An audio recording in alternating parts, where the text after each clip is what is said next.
What's up, y'all? It's me, Rhonda. Welcome to my channel. Today we're going to be reviewing Love and Marriage Huntsville, Season 4, Episode 13. So, I don't know. I feel like I was the only one that kind of enjoyed this episode. I told you, I don't have to have the drama week after week after week. I'm so glad not to be in Bessemer that maybe that's why I kind of got a kick out of this episode. So, anyway, without further ado, the guys arrive at the mansion in Atlanta. Apparently, Martell has sprung for a $10 million mansion. All right, then. They get to the mansion, they, creeping up the stairs from being on that, long ride, 3-hour ride from Huntsville. And Melanika opens the door. She greets the fellas with titties popping, ass up high, thighs out, and she was shingling all over the place. Like, I guess, she was dressed and ready for the party, like, as soon as they got to the door. So, they're like, hey, introducing each other. And, Martell is letting them know that him and Melanika, male number one, have been friends for the last 30 years. Pause. Melanika and Martell have been friends for 30 years. And Marceau and Maurice, Louis, he's new, but Marceau and Maurice don't know nothing about her. They never met her before. That's interesting. Where's she been since they've been friends? I feel like people like always calling somebody their friend. If she's your friend, how come they don't know her? Just asking, just saying. So the guys all go to their rooms. Funny, when the guys go on vacation, there's I didn't see no argument, no chase, no bust down for who's going to get the best room. They just went, and I guess in a $10 million mansion, it doesn't matter. All the rooms are more than accommodating.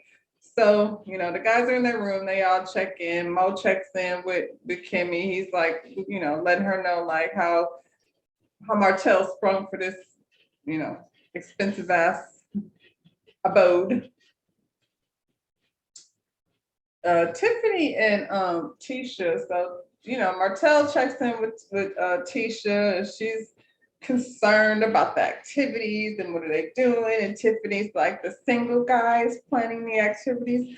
I don't understand. Like, are these niggas not allowed to go out of town? This isn't their first time going out of town. And if we're going to hold on to the last Atlanta trip for the next 30 years, y'all might as well, everybody just might as well end it right now. Because this is stupid. Y'all, talking about who's going to be there. What are you doing? It's a guy's trip. I feel like, or, guys trip, girls trip, what have you. Like, we here, we're safe. I love you. And, I'll check in tomorrow. Why are we, going through who's planning what? It's Martell's event. So Martell is planning the festivities. Jeez, Tisha, Tiffany. So, it's on and popping. They get there, they check in. They must shower and shave. And, they come downstairs all fly, ready for whatever the first night's festivities have been planned. Melanika is in charge. She's the one that planned, I guess, with a little input from Martell, but, this is what Melanika had planned. So they come downstairs all dressed up and ready to, I don't think they know what the plan is, but they're dressed and ready. They walk in the room. It's a room full of women, a room full of giggling women, all acting like they just want to take a bite out of all of them. It's a little weird. Because didn't nobody tell them? Nobody had to tell them. Y'all know who they are. We know who they are. So why are we acting like, with the exception of Martell, who's free to do whatever. So if that's your flavor and you don't mind him and his behavior, then, or you just want to entertain and have some fun. He looks good with his shirt off. We all saw it. As Destiny. She was down there to the bathtub with the baby oil. Anyway, they all had this worried look on their face like, oh, Lord, what is Martell up to? This seems like a setup and we're concerned. Oh, what are they so concerned for? There's a film crew there. Nobody's going to, everybody just relax and see what's in store. These ladies don't look like they're going to really be too much, I don't see anybody, bending over and touching their knees with their elbows. Not in this crowd. These are Melanika's friends. Melanika recruited these young ladies, so everyone should be safe. Martell is very proud of himself because he set them up, and I'm here for the mess. I don't know why I'm getting a kick out of Martell, like making them also very uncomfortable because he can, but I'm here for it. But what about Melanika? Like Melanika, I thought we were concerned. I feel like when we had this discussion, you were talking about linebackers and things and how you didn't want no mess with Marceau and Maurice. But then the first thing you do is send these married men and Lewis into a room full of women. Okay, well, basically what we have here is a focus group. And I'm not mad at the focus group, to be honest. So, they're going to be here the whole weekend.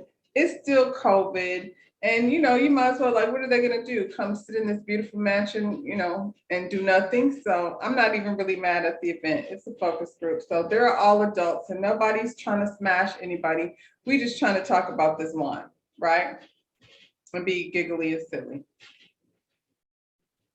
So they have food set up, for them to go and eat. And it felt like it was about, I don't know, 10 to 12 women. There was quite a few women, and then them four. But they're all like in the kitchen getting their, dinner, because they're gonna have dinner and wine. Martell wants somebody, I mean, not Martell, Marceau wants somebody to make his plate. Somebody must have told him that they're, that since there's women in the house, they were there to like serve him. The Tisha ain't here. Your plate, make your own plate. See, for real. He is for real. I think that's sad. He's not kidding. He really wants somebody to make his plate. But anyway, so they all sit down with what looks to be a nice dinner, and they're all testing the wine.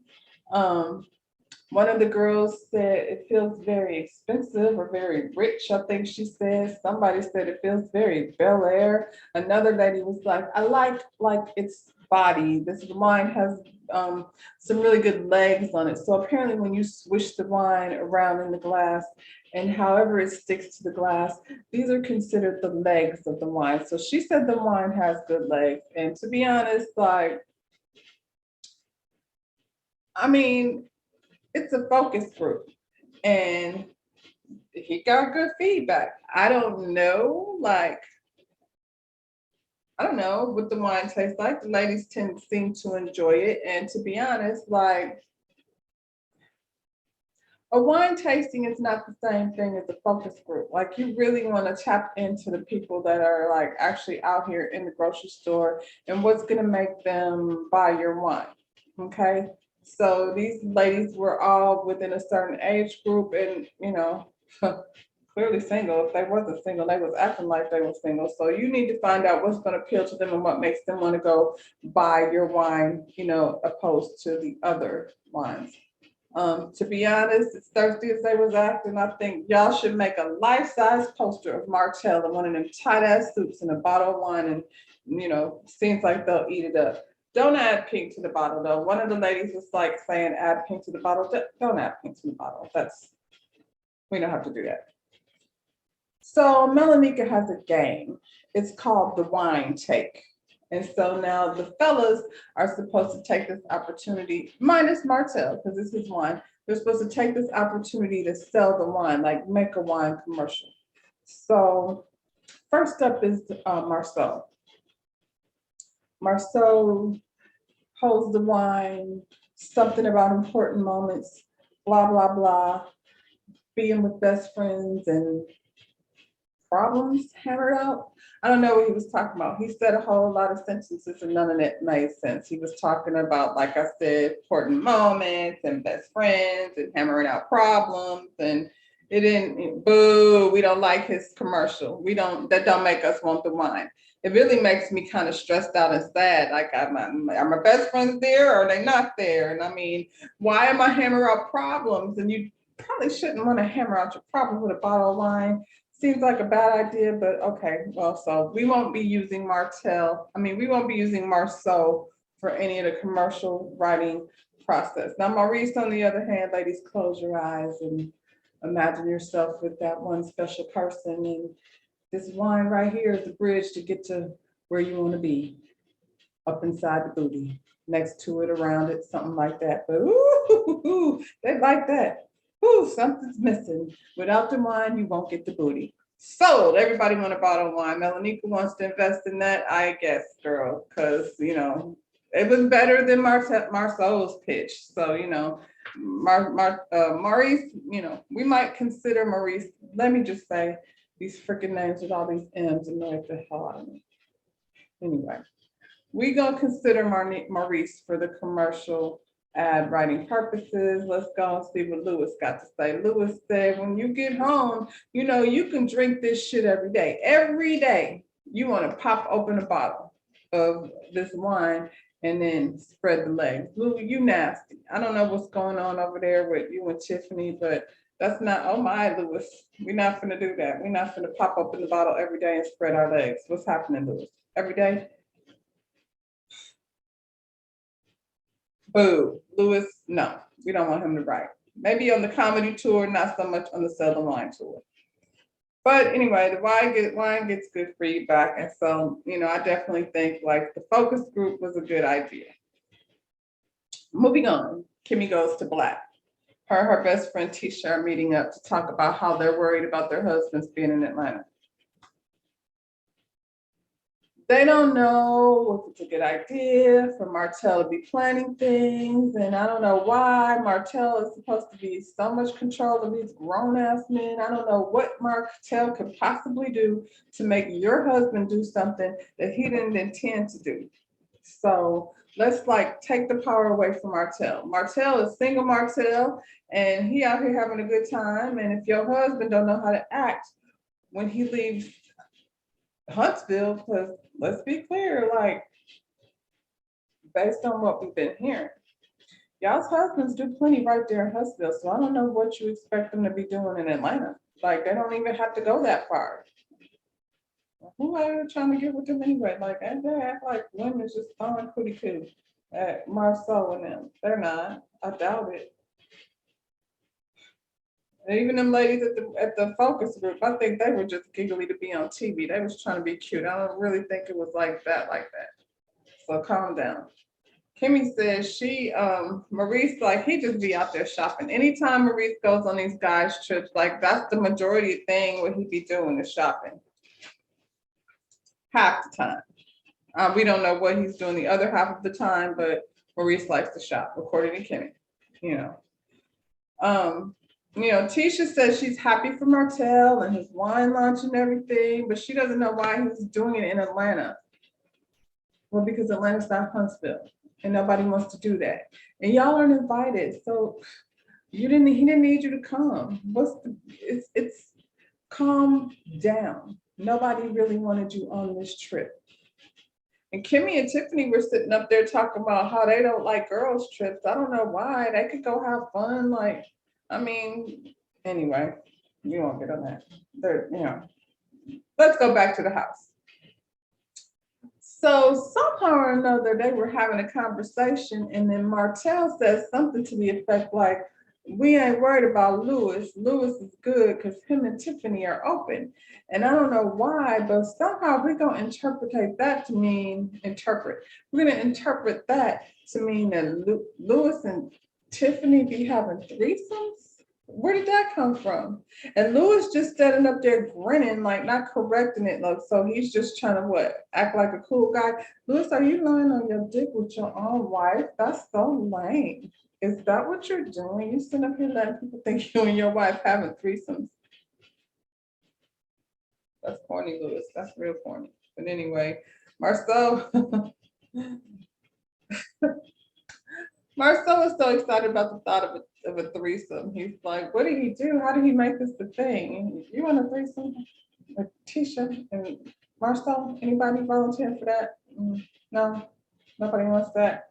Thank you, no thank you, Marceau. Nobody wants to have a threesome with you. But he said something to the effect that what were the words that he said to get her to do that? And I don't know why you think that. I don't know why you think that there would be some words he could say to make her want to do that. If him and his wife are over there having threesomes, I'm just going to go out on a limb and say it's probably because she's into it, not because he said something to convince her. And it's hard to tell what they're doing over there. I doubt that it's threesomes.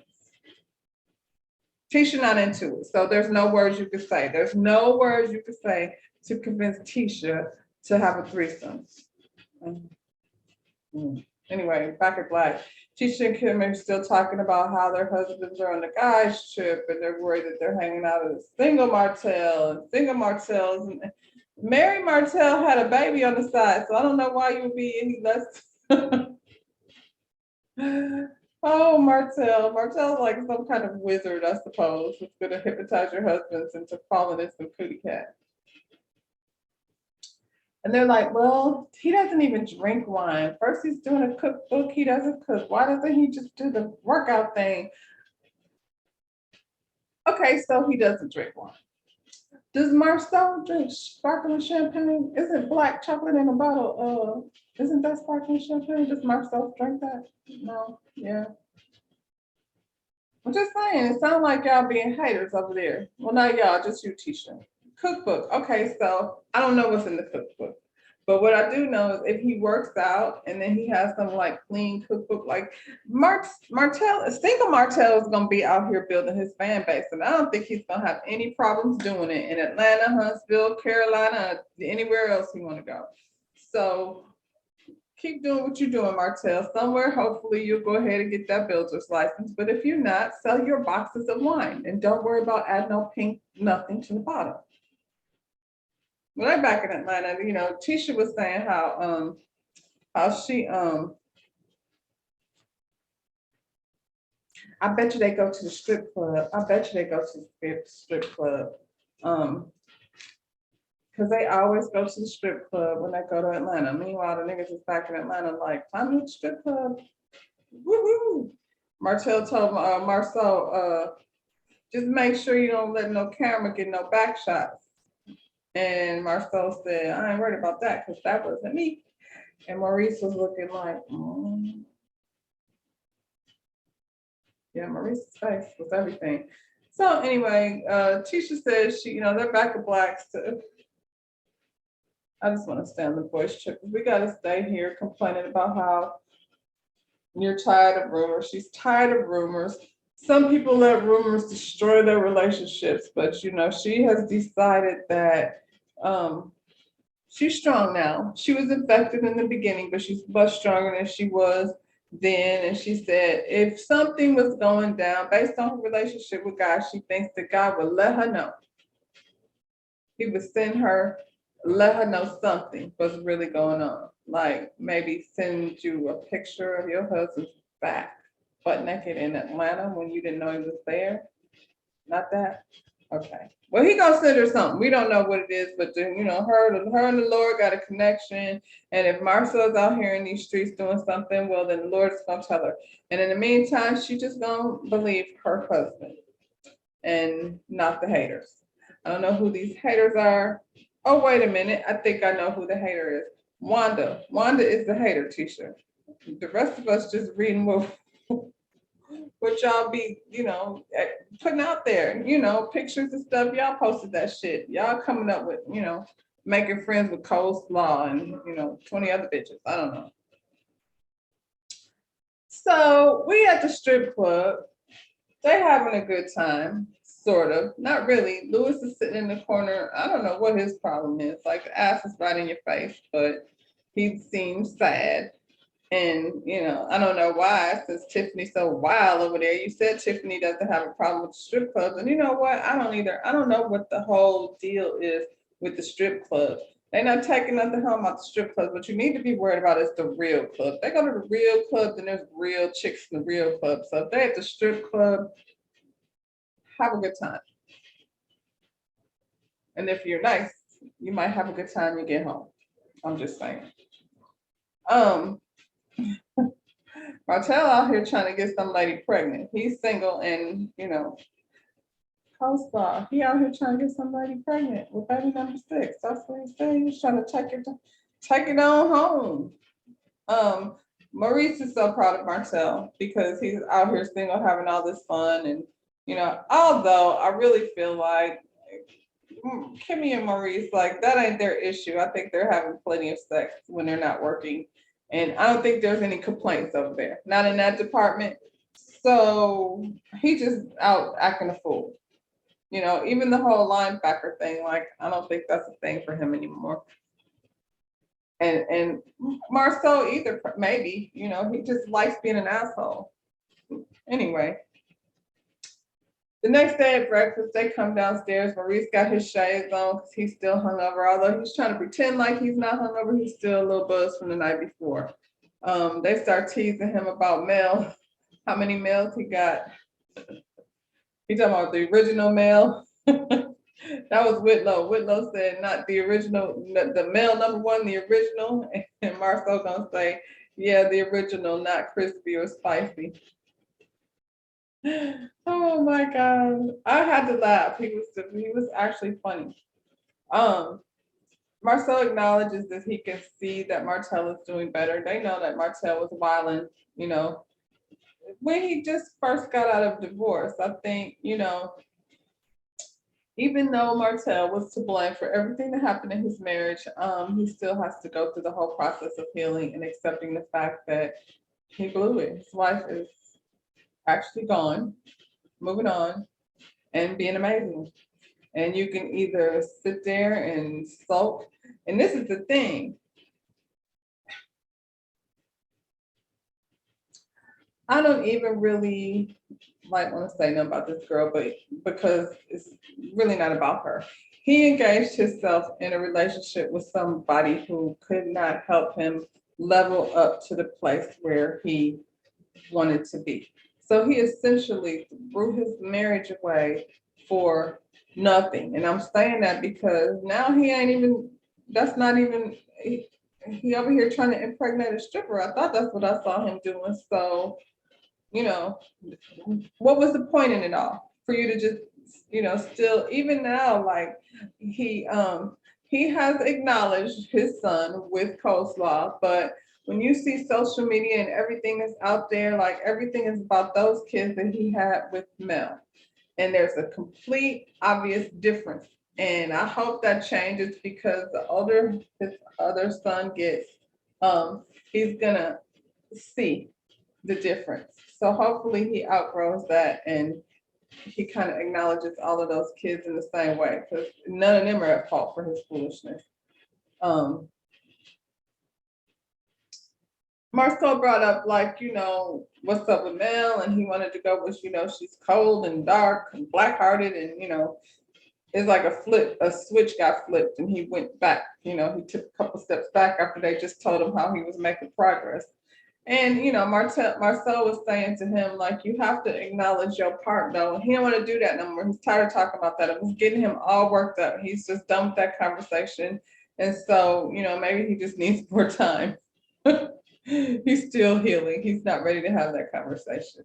So he has set up this another excursion for them. I ain't even mad at him there. He said he's got some activities, decent, activities for the fellows on the trip. So they're going to a record room where you go like get your rocks off by tearing shit up. Back in Huntsville, Mel and Tiffany meet up at a boutique. It's kind of awkward because Tiffany is kind of awkward. So she comes in there dressed like the church lady. I don't know, I don't think Mel and Tiffany shop in the same store. So Mel was trying to help her, but how do you tell somebody you look busted? I saw Tiffany on Carlos King's after show, and she's shaped like Donna from Black Ink. Like, I feel like she could really hurt him if she knew what she was doing, because she's smaller at the top and all thick at the bottom, just how they like it. But anyway. She's also awkward. So her and Mel are in the boutique talking about Utah, the trip to Utah, and how she's so grateful for Mel for what she did because she feel like Lewis wouldn't have gave her what she needed. I don't know I don't know why she's coming for Lewis all of a sudden. Like, he couldn't give her what she needed. What does she need? Because I feel like if I was going through something like that, if I just had my partner with me, just with me as a, emotional support, That would be enough for me. Like, okay, you went with Mel, but don't dog Lewis like that. Like, I don't know what she got going on. It's kind of weird.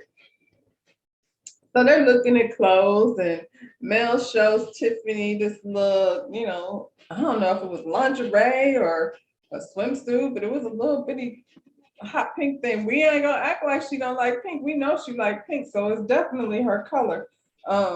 She said, no, that wasn't her thing. And Mel was like, well, maybe Lewis would like it. And Tiffany said, yeah, maybe then he wouldn't be so sexually needy. So a few episodes back, I remember the kids were gone or something, and Tiffany was trying to get some from Lewis, and he was too busy trying to hook the cable wires together, and he didn't have time, to pay attention to her. And she was complaining like he was more interested in the cable wires than, tightening up her wires. Now all of a sudden, he's the one that's so needy, and she tired of him asking. So I don't know what y'all got going on, Lewis and Tiffany, but y'all went from the advice experts last year to hell in a handbasket all of a sudden. Y'all either she wanted, not getting it, he wanted, not getting it, everybody's frustrated, and so Mel tells her that they should discuss each other's love language. And to be honest, it wasn't even sounding like Tiffany was trying to hear that. She was on some, I already know what that is. And, Mel was like, nah, did you ask him? No. Then she said, I don't know, she went from one thing to another, this Tiffany. Then she said she doesn't think that Lewis appreciates the strong woman that she is. Tiffany, what do you do? What do you do? I don't know why you're so busy, because I don't know what you do. You apparently are going to work every day, and on top of that, having sex every day, and then some, evidently. And he still ain't feeling like he's satisfied because he's sexually needy. I don't know, child. But it was like Tiffany is like all of a sudden on a mission. I said I wanted to get to know them. I just don't know what they're giving us for real, because it's so contradicting to everything that they started out with. She working all the time, working all the time. We don't know what she does, but whatever it is, it takes up a lot of her time. And he over at the compound, and with nobody at the compound. I'm his. I ignite him. I get him moving. He don't move unless I say move. So he's sexually needy, not very much appreciative, or not even not appreciative. He's intimidated. He's sexually needy. He's intimidated by you, and he also doesn't understand your needs. Well, then they start talking about, the guys being in Atlanta, and Mel's like, oh, they're in Atlanta. She was like, yeah, Martell having a wine tasting or whatever out there. She said, I hope while he's out there, he doesn't like try to get into something since his needs aren't being met. Mel was like, we're not gonna do that. We're not gonna put that in the atmosphere. And then I was looking at her like, what are you talking about? Like, you're gonna just like, now he a cheater too? What did he do? I don't know. It just felt like she was reaching. She was just reaching to make up some shit, about her husband. That's weird. Like, I think your husband is supposed to be your partner in this, girl. You ain't supposed to go against him. Even Mel will check out for Martell if the rest of the gang is, anyway, child. So the men are back up at the rage room, and they smash shit. Now, I feel like I would really want to do something like that, except not like, I don't want to do bats and axes and stuff, because I'm hurt my shoulder trying to swing on that stuff, that big TV. But if I want to make a maybe a baseball bat in a room full of glass bottles and just be busting glass all over everywhere, that sounds like such a stress reliever without hurting yourself. Because I know if I hit a TV with a baseball bat, I might dislocate my shoulder and I have a whole nother, hands, arm, everything be sore. Anyway, they're taking out their frustration on things. So Marcel's frustration is Wanda. Well, we can understand that because Wanda is a lot and she's most of our frustration.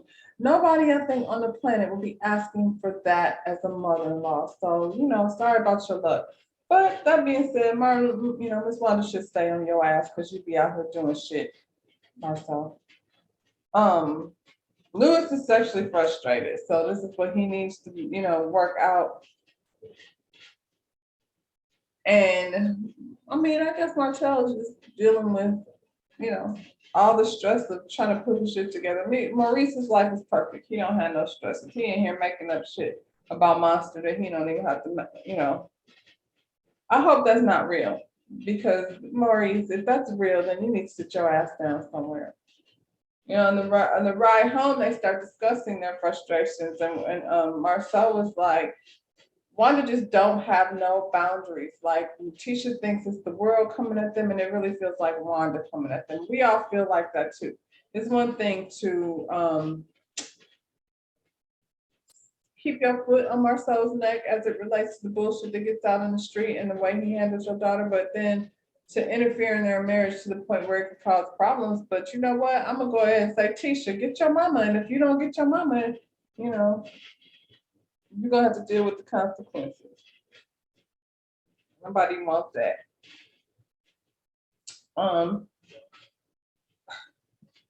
Of course, this nigga is over here talking about he's sexually frustrated. I'm sorry about your luck, Whitlow. I don't want to hear it anymore. I don't. You went down to the baseball field, let this lady force you into being married. Now you're sexually frustrated. Now y'all need to have a conversation of what the expectations are, because she over here telling Carlos King that you want sex multiple times a day. And if that's the case, you sound crazy. You don't even look like you couldn't even do no workout over there at the compound. All you could do was stretch, and you sitting up here trying to act like you're gonna be banging it out several times a day. And Miss Tiffany is heavy in the hips, so it's not a whole lot like every day, multiple times a day. Y'all just don't look built for that. That's all I'm saying. All I'm saying is it's just the appearance of y'all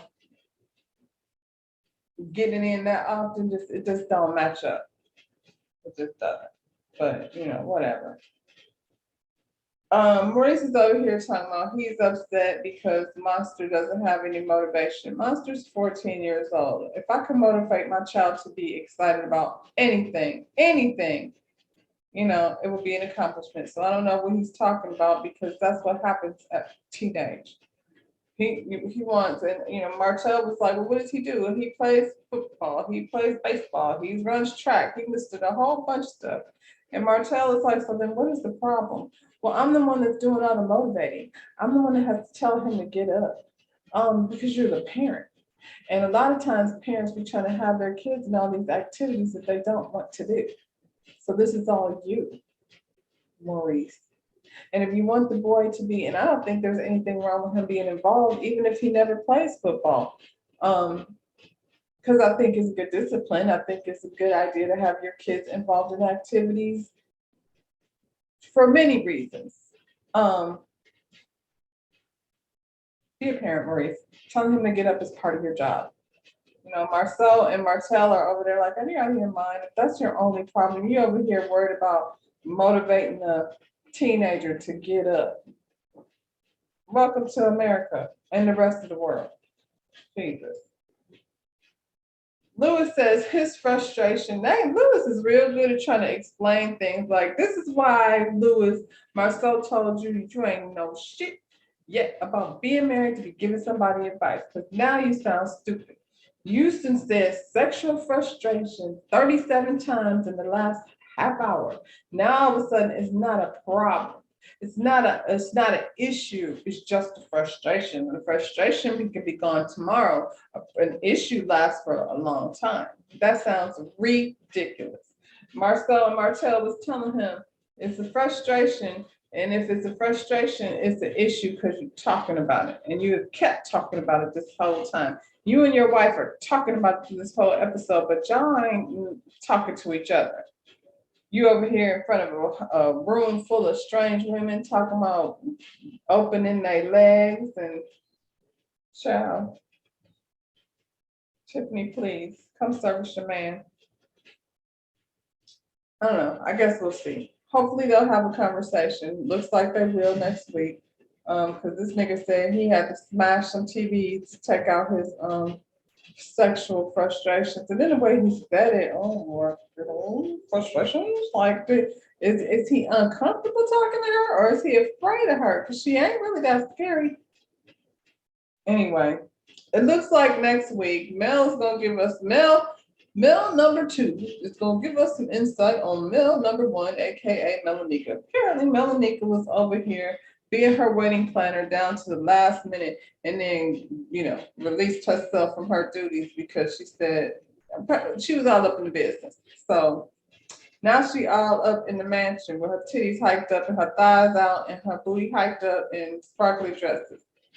So she's been hanging around for 30 years and hanging around for 30 years. So I guess we'll see what that tea is all about. But until then, please remember to like this video and subscribe to my channel, and I'll see you on the next one. Bye.